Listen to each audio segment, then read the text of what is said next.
السلام علیکم ورحمۃ اللہ وبرکاتہ۔ ناظرین ہم خوش آمدید کہتے ہیں آپ کو۔ سلسلہ جاری ہے دورہ ترجمہ قرآن کا، سورۃ البقرہ کا مطالعہ جاری ہے۔ آئیے مطالعہ کے بڑھاتے ہیں سورۃ البقرہ آیت نمبر 173 سے۔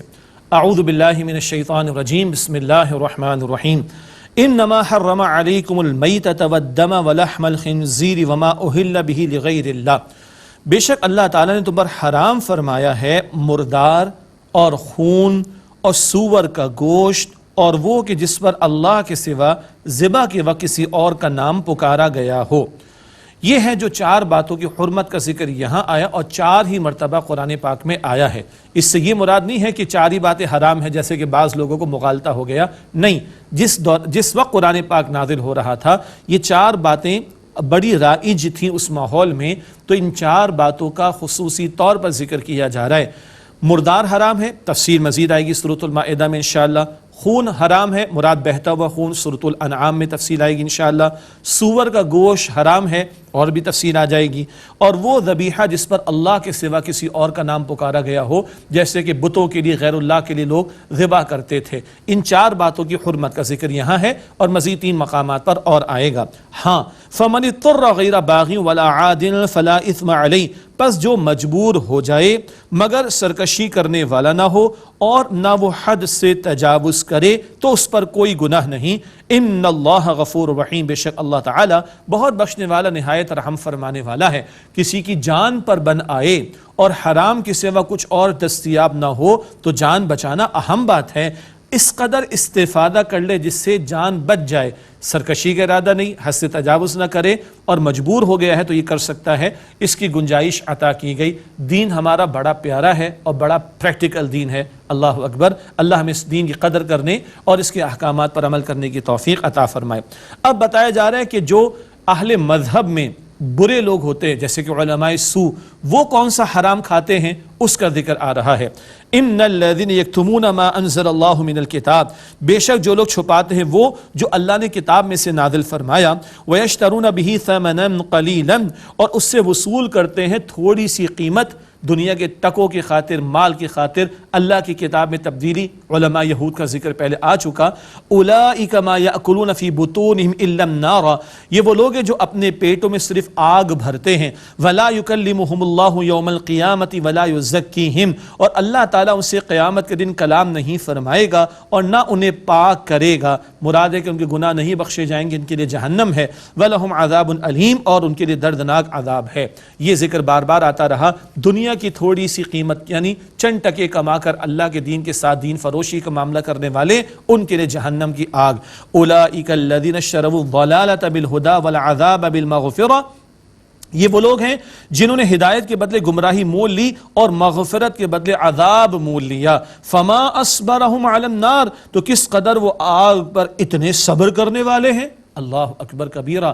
اللہ کا کلام پڑھا ہے، علماء یہود ان کے جو برے علماء تھے ان کا ذکر ہو رہا ہے، اللہ کا کلام پڑھا، پیغمبر کو ماننے والے، مگر دنیا پرستی میں مبتلا ہو کر دین کے ساتھ دین فروشی کا معاملہ کرنا اور کتاب الہی میں تحریف کرنا، بڑا حوصلہ ان کا جہنم کی آگ کے لیے۔ استغفر اللہ، اللہ تعالیٰ ہم سب کو جہنم کے عذاب سے بچائے۔ اور یہ بے باکیاں کہ اللہ کے دین میں تحریف، اللہ کے کلام میں تحریف، اور یہ روش اختیار کی جائے کہ دنیا کو ترجیح دے کر دین کو پس سے پش ڈال دیا جائے، اللہ تعالیٰ ایسے برے طرز عمل سے ہم سب کی حفاظت فرمائے۔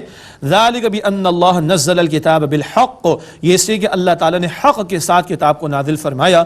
وان الذین اختلفوا فی الکتاب لفی شقاق بعید، اور بے شک جن لوگوں نے کتاب میں اختلاف کیا وہ ضد میں دور جا پڑے ہیں۔ اور اختلاف کیا تھا؟ جانتے بوجھتے تعصب اور حسد کی وجہ سے۔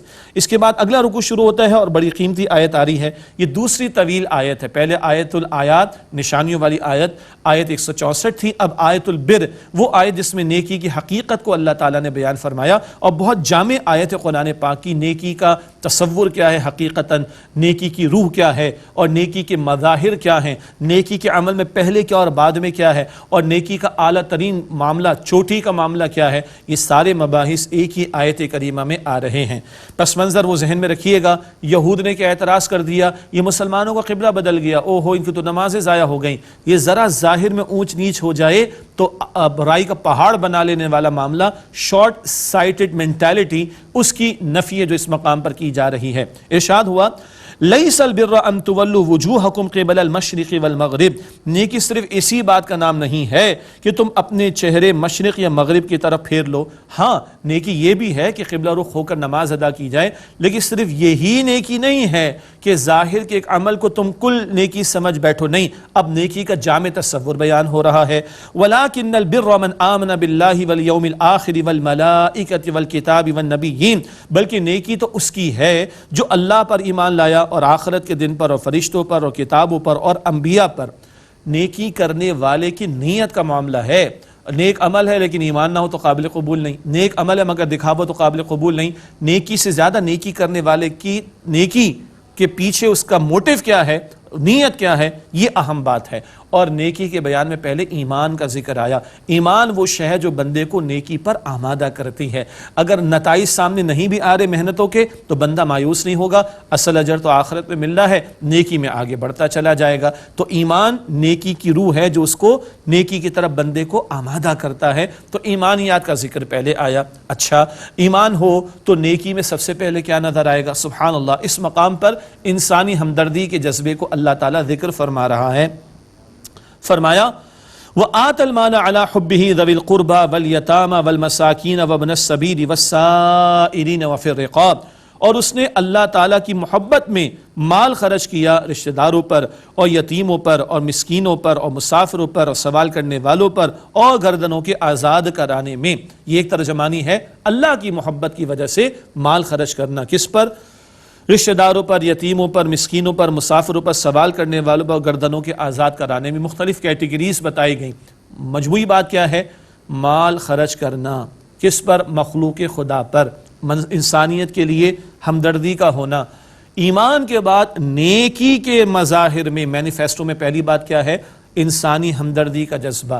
ایک آدمی بہت کچھ ہو، اس میں لوگوں کے لیے ہمدردی کا جذبہ نہیں ہے تو اس آیت کریمہ کے مطابق وہ نیک نہیں ہے۔ بہت کچھ ہو سکتا ہے، نیک نہیں ہے۔ انسانیت کی لیے ہمدردی اور ان کی تکلیف کو محسوس کرنا اور ان کے کام آنے کی کوشش کرنا، یہ ایمان کا تقاضا ہے، اور نیکی کے مظاہر میں پہلی بات یہ بیان کی گئی۔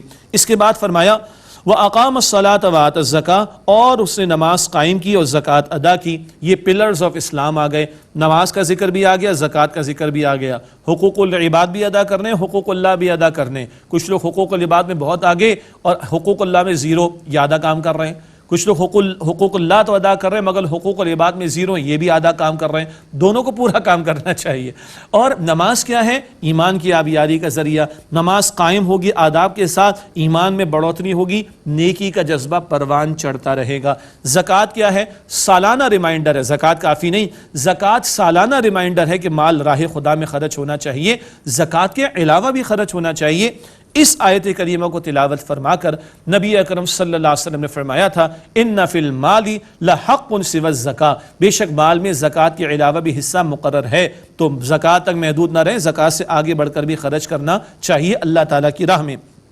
آگے فرمایا والموفون بعہدہم اذا عاہدوا، اور جب وہ وعدہ کرتے تو اسے پورا کرتے ہیں۔ اللہ اکبر، ہمارا عقیدہ کتنا مضبوط ہے، نمازیں کتنی مضبوط ہیں، روزے کتنے مضبوط ہیں، معاملات میں پتہ چلے گا وعدے میں کھڑے ہیں کہ نہیں، قول میں کھڑے ہیں کہ نہیں، وعدے کو پورا کرتے ہیں کہ نہیں۔ ورنہ اللہ کے نبی صلی اللہ علیہ وسلم نے ارشاد فرمایا لا دین لمن لا عہد لہ، اس کا کوئی دین نہیں جو وعدے کو پورا نہیں کرتا۔ تو نیک لوگ کون ہیں؟ وعدہ جب کرتے تو وعدے کو پورا کرتے ہیں، وعدے اللہ سے بھی ہیں اس کی بندگی کے، وعدے مخلوق کے ساتھ بھی کیے جاتے ہیں، ان سارے وعدوں کو پورا کرنے کی تعلیم۔ اور بالخصوص اگلی صفت کا بیان ہے والصابرین فی البأساء والضراء وحین البأس، اور بالخصوص وہ صبر کرنے والے ہیں سختی میں اور تکلیف میں اور جنگ کے موقع پر۔ عام مشکلات آتی ہیں تب بھی صبر کرتے ہیں، ڈٹے رہتے ہیں، جمے رہتے ہیں، اور جنگ کے موقع پر ایمان والے جنگ بھی کریں گے۔ جی ہاں، قرآن پاک بتاتا ہے، آیت نمبر 193 میں پڑھیں گے، اللہ کے کلمے کی سربلندی کے لیے جنگ بھی کی جائے گی۔ ایمان والوں کے لیے صبر کے بہت سارے مراحل ہیں، اور اعلیٰ ترین موقع کب آتا ہے؟ حق و باطل کا معرکہ سجا ہو تو حق کا ساتھ دینے کے لیے کھڑا ہونا، اور اگر جنگ کا موقع آ جائے تو جان تک کا نذرانہ پیش کرنے کے لیے تیار رہنا۔ اللہ تعالیٰ مجھے اور آپ کو یہ جذبہ عطا فرمائے۔ کس قدر ساری باتیں آ گئیں، ایمانیات کا بیان، انسانی ہمدردی کا بیان، عبادات میں سے نماز زکوٰۃ کا بیان، معاملات میں سے وعدے کی تکمیل کا بیان، اور اخلاقیات کے میدان میں سے صبر، اور صبر کی چوٹی جنگ کے موقع پر ڈٹے رہنا، اور نیک لوگوں کی جنگ ہوتی ہے اللہ کے کلمے کی سربلندی کے لیے۔ اللہ والے کونے کھدرے میں بیٹھ کے بس ذکر نہیں کرتے، وہ بھی کرتے ہیں، اللہ والے جب موقع ہوتا ہے تو میدان میں بھی کھڑے ہوتے ہیں۔ سورہ آل عمران آیت نمبر 146 ہے، اللہ کے نیک بندوں کا ذکر ہے، اللہ والوں کا ذکر ہے۔ وَكَأَيٍّ مِّن نَّبِيٍّ قَاتَلَ مَعَهُ رِبِّيُّونَ كَثِيرٌ، اور کتنی مرتبہ ایسا ہوا کہ انبیاء کے ساتھ مل کر اللہ والوں نے جنگ کی ہے۔ جنگ شرائط کے ساتھ ہے، مقاصد کے ساتھ ہے، مگر ہے باطل کا قلع قمع کرنے کے لیے، حق کا بول بالا کرنے کے لیے، عدل کے نفاذ کے لیے، مظلوم کی داد رسی کے لیے، اللہ کے کلمے کی سربلندی کے لیے۔ اللہ کا کلام بتاتا ہے جنگ کا موقع آئے گا تو جنگ بھی کرنا ہوگی۔ یہ نیکی کا ذکر کرنے کے بعد اب اللہ تعالیٰ فرماتا ہے اولئک الذین صدقوا، یہی لوگ ہیں جو سچے ہیں، واولئک هم المتقون، اور یہی لوگ ہیں جو متقی ہیں۔ ان کی نیکی اگر ہے تو واقعتاً نیکی ہے، یہ سچے ہیں اور یہ واقعتاً متقی ہیں۔ یہ ہوئی آیت البر، نیکی کی حقیقت پر بیان پر مبنی آیت کریمہ۔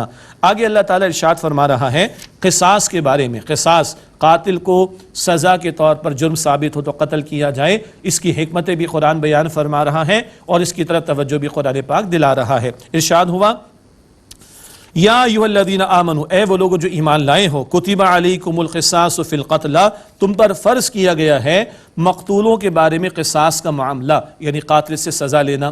الحر بالحر والعبد بالعبد والانثى بالانثى، آزاد کے بدلے آزاد اور غلام کے بدلے غلام اور عورت کے بدلے عورت۔ کیا مطلب؟ جس نے قتل کیا اسی کو قتل کیا جائے گا۔ یہ زمانے جاہلیت کا دور تھا، بڑے قبیلے کا فرد قتل ہوا تو قاتل کے 5 ماریں گے، اللہ اکبر کبیرہ، کیونکہ ہم بڑے ہیں۔ تو آج بھی دنیا میں کچھ بڑے ہیں، وہ ظالم و جابر بن کر اقوام پر حملہ آور ہوتے ہیں کہ ہم بڑے ہیں۔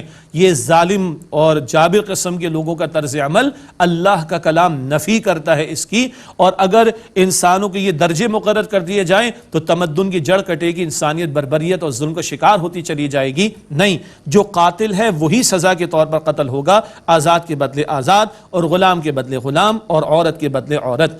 ہاں، جہاں قصاص کا تقاضا ہے وہیں معافی کی گنجائش بھی عطا کی گئی، لیکن یہ معافی کی گنجائش مقتول کے وارثوں کا حق ہے، یہ حکمرانوں کا حق نہیں ہے، مقتول کے وارثوں کا حق ہے۔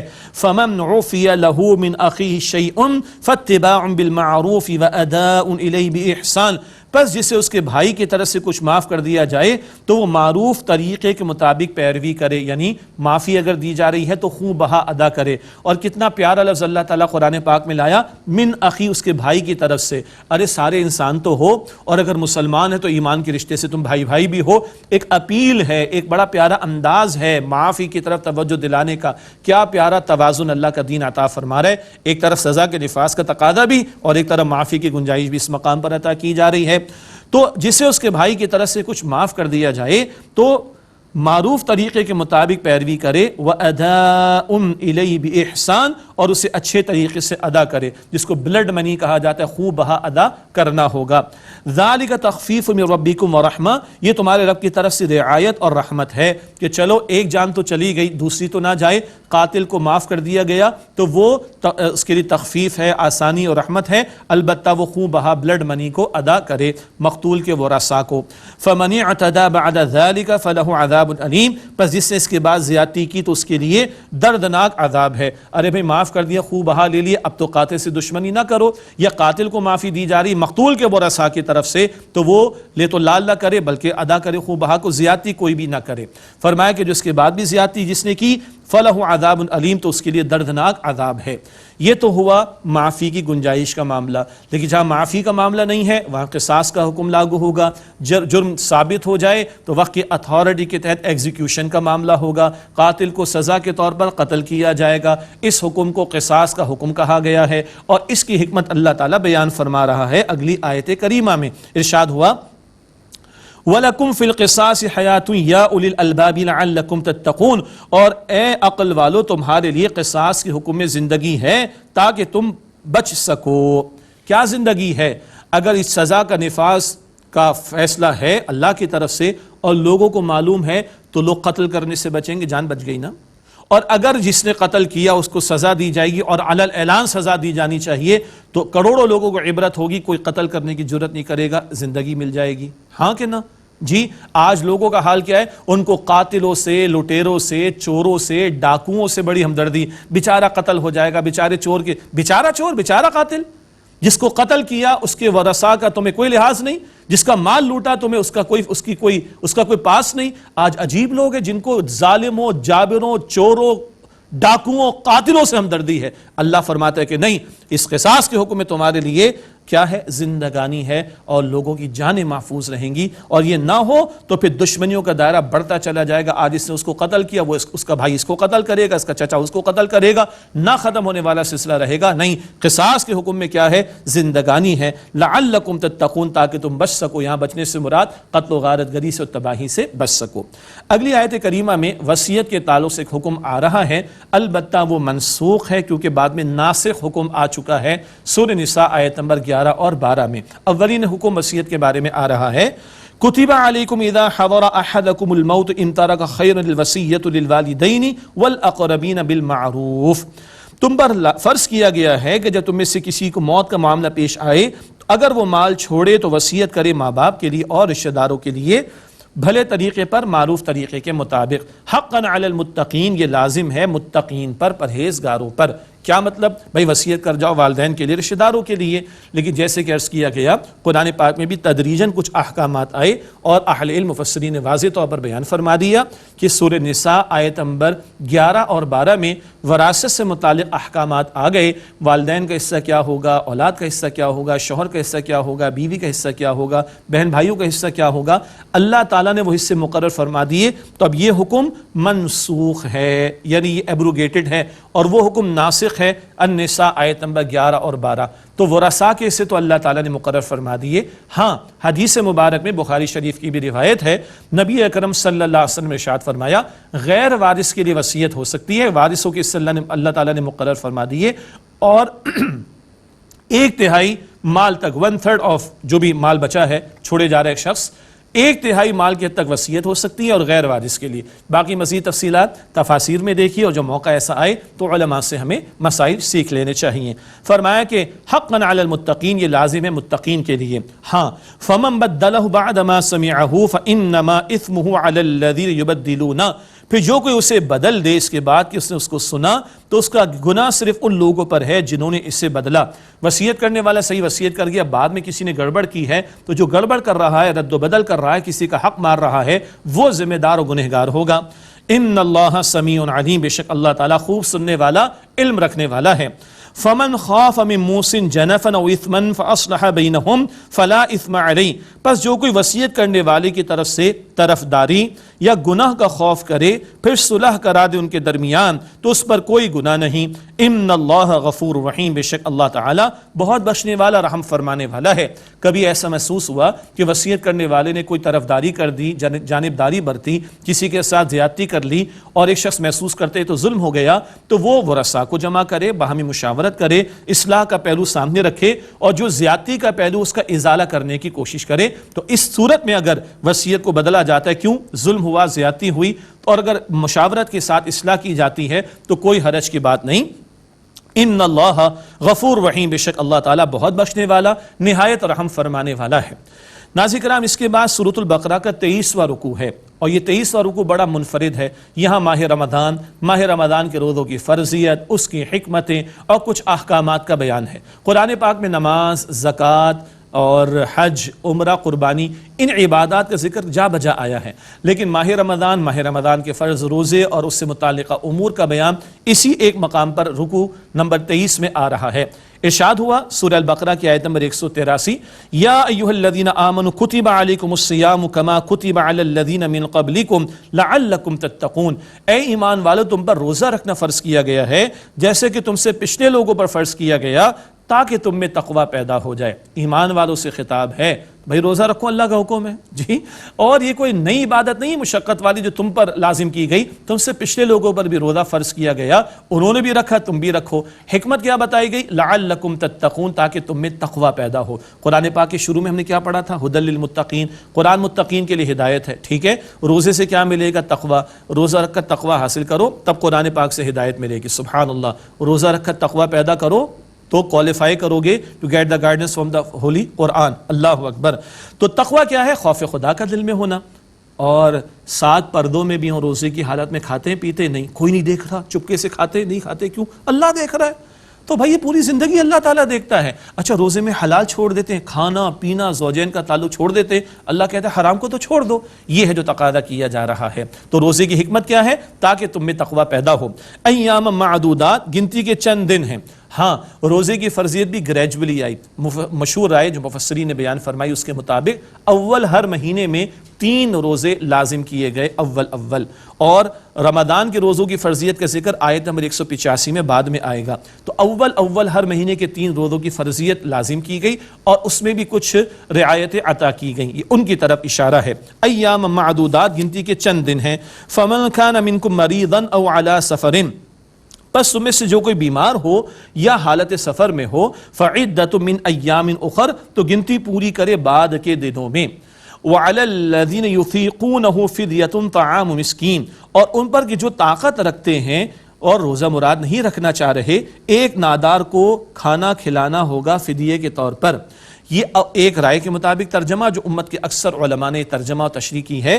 اول یہ آپشن تھا کہ اچھا روزہ نہیں رکھ رہے چلو فدیہ دے دو، لیکن آگے ترغیب دلائی گئی کہ روزہ رکھنا ہی بہتر ہے. کیوں؟ آگے رمضان شریف کے روزوں کی فرضیت آیا چاہتی ہے. فرمایا کہ فمن تطوع خیرا فہو خیر اللہ، پر جو خوشی سے کوئی نیکی کرے تو اس کے لیے بہتر ہے. وان تصوموا خیر لکم ان کنتم تعلمون، اور اگر تم روزہ رکھو تو یہی تمہارے حق میں بہتر ہے اگر تم جانتے ہو. تو ایک آپشن شروع میں دیا گیا لیکن ترغیب دلائی گئی روزہ رکھنا ہی بہتر ہے. کیوں؟ ابھی ہر مہینے 3 ہے، بعد میں پورے 1 مہینے کے روزے آ رہے ہیں. اور وہ کون سا مہینہ؟ اگلی آیت کریمہ میں بتایا جا رہا ہے. اب رمضان کے روزوں کا بیان ہے فرضیت کے اعتبار سے. شہر رمضان الذی انزل فیہ القرآن، رمضان کا مہینہ وہ ہے جس میں قرآن کریم نازل کیا گیا. ھدی للناس وبینات من الھدی والفرقان، یہ ہدایت ہے تمام لوگوں کے لیے اور اس میں ہدایت کی روشن دلیلیں ہیں اور فرقان ہے یعنی حق اور باطل میں فرق کر دینے والا کلام. سارے مہینے اللہ کے رمضان افضل کیوں ہے؟ قرآن پاک اس میں نازل کیا گیا اور قرآن ہدایت کی کتاب ہے، ہدایت کے روشن دلائل بھی ہیں اور یہ حق و باطل میں فرق کر دینے والا کلام ہے. تو اس ماہ مبارک میں قرآن پاک سے تعلق کی مضبوطی ضروری ہے، جیسے کہ یہ راتیں اللہ کے فضل سے ہم قرآن پاک کے سیکھنے سکھانے کے تعلق سے بسر کر رہے ہیں. فمن شہد منکم الشہر فلیصم، پس جو کہ تم میں سے اس مہینے کو پائے اس پر لازم ہے کہ اس کے روزے رکھیں. اب فرضیت آ گئی. اب یہ نہیں کہ ہاں ہٹے کٹے بھی ہو کھاتے پیتے بھی تو چھوڑ دو، نہیں، اب تو روزے ہی رکھنا پڑیں گے. ہاں دین فطرت ہے، ایک آسانی اب بھی ہے.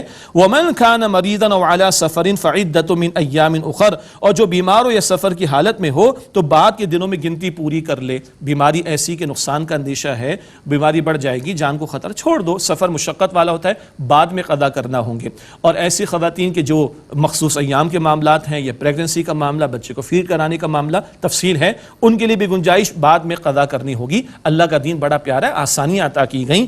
یرید اللہ بکم اليسر ولا یرید بکم العسر، اللہ تعالیٰ تمہارے لیے آسانی فرمانا چاہتا ہے، مشکل فرمانا نہیں چاہتا. چاہتا تو سارے سال کے روزے فرض کر دیتا، 1 مہینے کے فرض کیے، اس میں بھی بیماری سفر اور دیگر امور کے اعتبار سے آسانی عطا کی گئی. البتہ یہ روزے کیوں رکھوائے جا رہے ہیں؟ بہت اہم بات. وَلِتُكْمِلُوا الْعِدَّةَ وَلِتُكَبِّرُوا اللَّهَ عَلَى مَا هَدَاكُمْ، اور تاکہ تم گنتی پوری کرو. ماہ رمضان میں سفر بیماری کی وجہ سے روزے رہ گئے، بعد میں گنتی پوری کرنا یہ مشقت والی عبادت ہے، پوری کرائی جا رہی گنتی. کیوں؟ وَلِتُكَبِّرُوا اللَّهَ عَلَى مَا هَدَاكُمْ، اور اللہ نے تمہیں جو ہدایت عطا فرمائی اس پر تم اللہ کی بڑائی بیان کرو. وَلَعَلَّكُمْ تَشْكُرُونَ، اور تاکہ تم شکر ادا کرو. یہ قرآن جیسی عظیم نعمت ملی، قرآن جیسا عظیم کلام ملا، اس ماہ مبارک میں ملا، اس پر اللہ تعالیٰ کی بڑائی بیان کرو، شکر ادا کرو. سبحان اللہ، یہ اتنی عظیم نعمت ہے کہ روزے جیسی پر مشقت عبادت سے گزارا جا رہا ہے. اس ماہ مبارک میں اس قرآن پاک کی قدر کرنی، اس قرآن پر شکرانہ ادا کرنے کے لیے، اللہ تعالیٰ کی بڑائی بیان کرنے کے لیے روزے رکھوائے جا رہے ہیں. رات میں تراویح کی نماز بھی تو قرآن پاک سے، اور ہم یہ کوشش کر رہے ہیں تراویح کے ساتھ اور تراویح کے بعد لوگ ہمارے ساتھ شریک ہوتے ہیں ماشاءاللہ، اور ادروائز بھی کہ سیکھیں سمجھیں اور اس قرآن پاک سے ہدایت حاصل کرنے کی کوشش کریں. کچھ آیات اور ہیں، آئندہ کی نشست میں اس سے متعلق گفتگو مزید ہمارے سامنے آئے گی. اسی پر اتفاق کرتے ہیں اور اللہ تعالیٰ کے حضور دعا کرتے ہوئے اس محفل کا اختتام کرتے ہیں. بسم اللہ الرحمن الرحیم اللہم صلی علی محمد وعلی آل محمد وبارک وسلم ربنا تقبل منا انک انت السمیع العلیم وتب علینا انک انت التواب الرحیم۔ یا اللہ ہم سب کی، ہمارے ماں باپ کی، ہمارے گھر والوں کی اور تمام مسلمانوں کی مغفرت فرما۔ اے اللہ اس ماہ مبارک کی قدر کرنے کی توفیق دے۔ اے اللہ ہماری عبادات کو اپنی بارگاہ میں قبول فرما، اخلاص عطا فرما۔ اے اللہ بالخصوص قرآن پاک سے تعلق کی مضبوطی عطا فرما۔ اے اللہ اس کی تلاوت، اس کو سمجھنے، اس کے احکامات پر عمل کرنے کی توفیق عطا فرما۔ اے اللہ ہمارے مرحومین کی مغفرت فرما، ہمارے تمام بیماروں کو ایمان کے ساتھ مکمل صحتیابی عطا فرما۔ اے اللہ اسلام و مسلمانوں کو عزت اور نصرت و غلبہ عطا فرما۔ اے اللہ ہماری صغیرہ کبیرہ تمام گناہوں کو بخش دے۔ اے اللہ ہم سب کے حساب کو آسان فرما۔